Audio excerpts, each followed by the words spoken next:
Hungary is a small country in Central Europe, lying far from any ocean or sea. In the north and west are hills, but most of Hungary is a broad plain. Its two main rivers are the Danube and the Tisza. The capital is Budapest, by far the largest Hungarian city.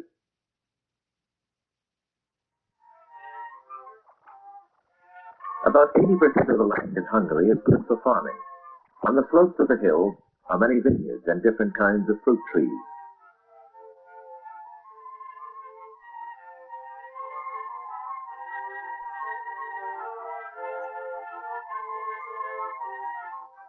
But most of the land is flat.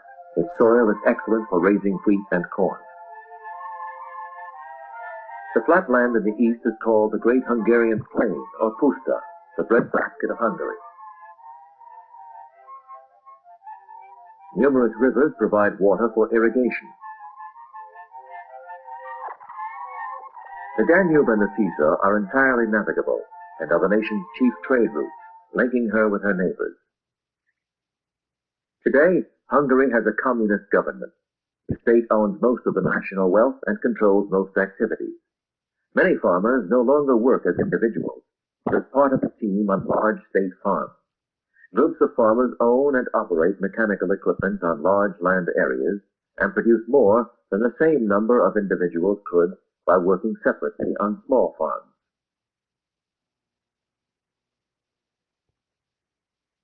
Some farmers, however, prefer to work for themselves.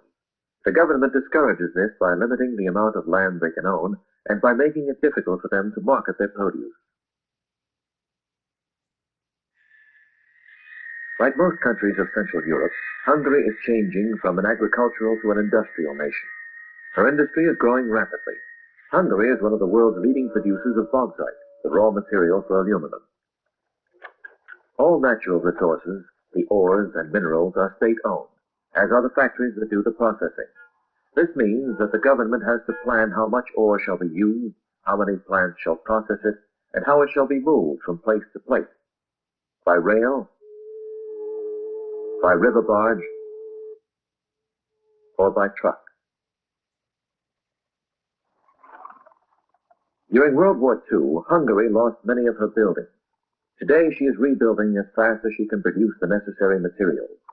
These she must make in her own factories because she cannot afford to import many needed goods.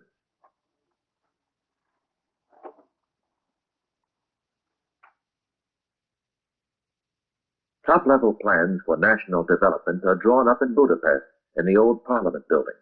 When to spend, how much to spend, and on what? How much shall bread cost? What wages shall people earn? What rent shall they pay? All this the government decides in the name of the people.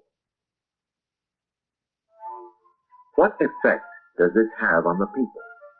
Like men and women in any major city, they get up in the morning, catch a bus or trolley, and go off to work.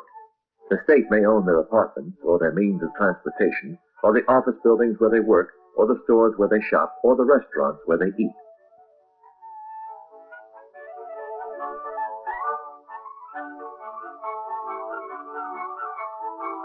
But what seems more important is whether there is a place on the trolley, how expensive are the goods in the stores, and can they buy a good meal without waiting hours to be served.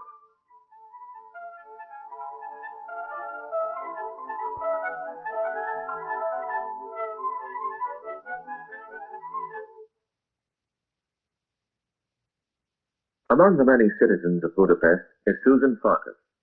Susan is an artist. She weaves tapestries. Her sketches are worked into huge designs. She chooses big subjects, like Budapest, the city she loves. She's especially fond of Buda, the older part around the royal castle. The castle and many other beautiful old buildings were destroyed during World War II. Susan is glad that they are now being rebuilt in their original form.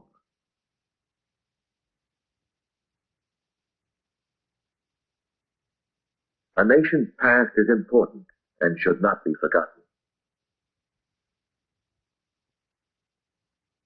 Susan can spend her time as she likes and work in her own style, but she wishes she could meet more artists and read more papers and magazines from the West. Most of all, she would like to travel, but the government makes this difficult.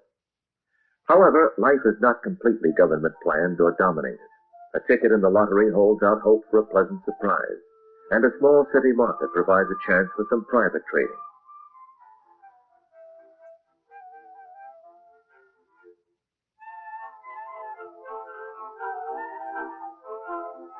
Travel within the country is no longer restricted, and in a few days, Susan plans to visit her family in southern Hungary.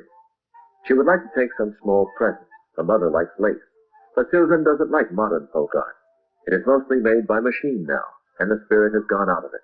Perhaps she will find something satisfying before she leaves.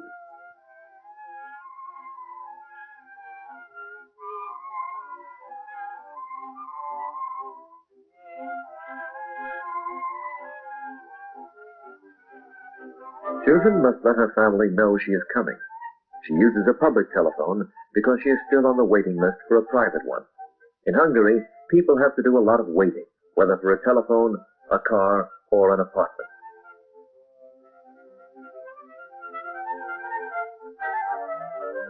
When Susan moved to Budapest, she had to wait several years for a place of her own. She is lucky to have one now and pays very little rent. She must share her apartment, however, since there are 2 bedrooms. So Susan lives and works in one not very large room. In Hungary, art school is free, but there are other problems, especially for a weaver of tapestries. Between sketch and finished design are many months of labor, sometimes made longer by a shortage of materials. And when the work is finished, who will buy it? There are few people in Hungary who can afford to buy works of art. So Susan must work for official organizations which can spend money on public decoration. Találok magamnak, mint szebbet, mint jobbat, elmehet már csalfavatár. Találok én, noha szegény, mint szebbet, mint jobbat, nálad igazabbat. Találok én, noha szegény. Susan is pleased that her tapestry has been accepted by a fishing council. Boats and nets and underwater life are a favorite subject because she grew up in a fishing village, Baja, and she comes from a fisherman's family.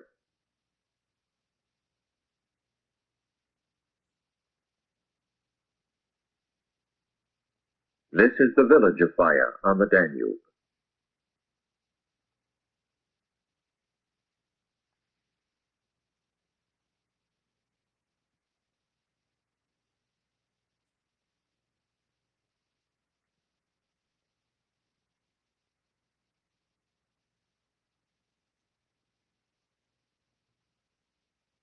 At daybreak, the fishermen prepare their nets. Susan's father, Joseph, assures himself that all is in order. Joseph has fished the local waters for many years and has a leading position in the fishermen's cooperatives. Cooperatives of different kinds have been formed all over the country. By voluntary agreement, the fishermen own their boats, their nets, and their fishing gear as a group and share in the results of their common labor.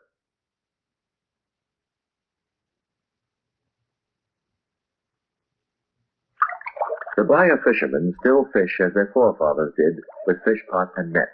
They row downstream to one of the spots where they know the fish are likely to be found. They catch mainly carp and catfish.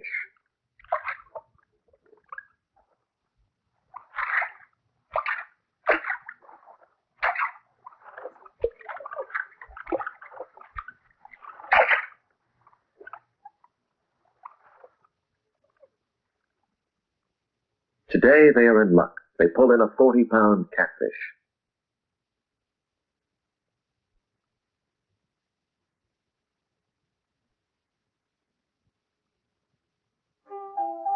Meanwhile, activity is starting in the village. At Joseph's house, which he owns and can deed to his family, his children and their friends are having a last game before the school bell. Susan's younger brother Janos does his final chore, bringing water from the village pump.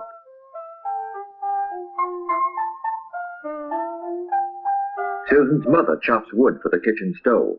This is usually Janos's job, but he overslept this morning. The villagers are not rich, but nobody lives in poverty. The children are well dressed and cared for. Many of the parents cannot read or write. They are particularly happy that free education is now available for all the children. This prepares them for better jobs, and affords greater opportunities for a better life.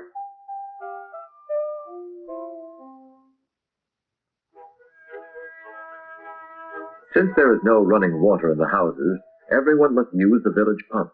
These are scenes of meeting, gossip, and domestic activity. Automobiles are scarce. Cows, oxen, and horses are widely used.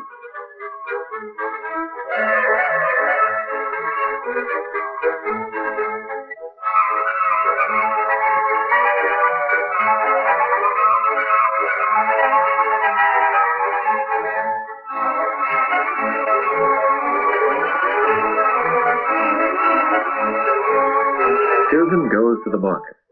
From their personally owned small land holdings, the villagers often produce more than they need for their own families. This they can sell locally without government control.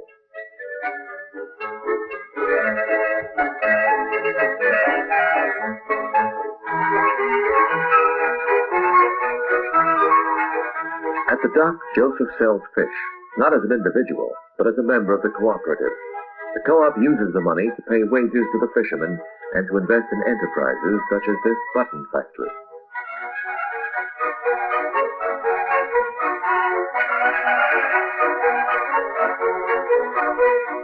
Here, the mussel shells from the river, which would otherwise be wasted, are turned into buttons. These are sold not only in Hungary, but also to many other countries, including England. The Fishermen's Cooperative is changing the economic life of Baja.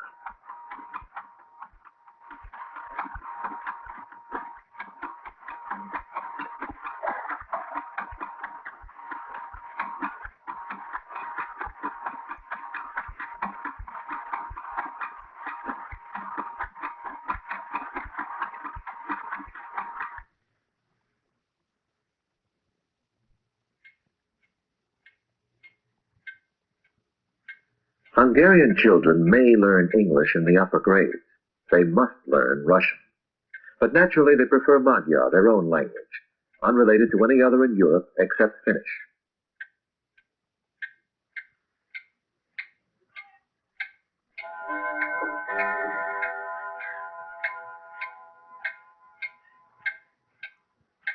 For dinner, the family usually has fish or a goulash well seasoned with paprika. Today it is goulash. Hungarian wine is part of the national diet and is drunk moderately by all at any hour of the day. His day's work for the cooperative completed, Joseph is now free to tend to his own affairs. He grows his own grapes and makes wine from them.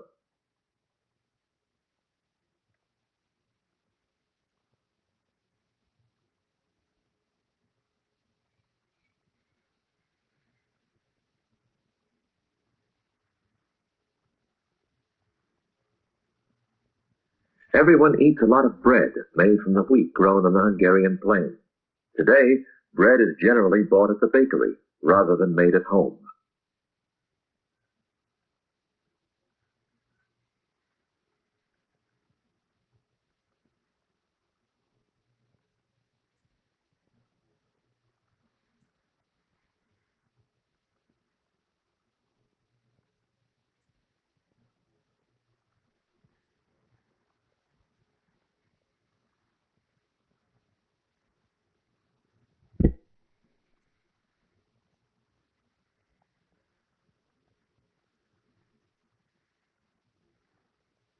With evening comes relaxation. In this, most of the world's people are alike.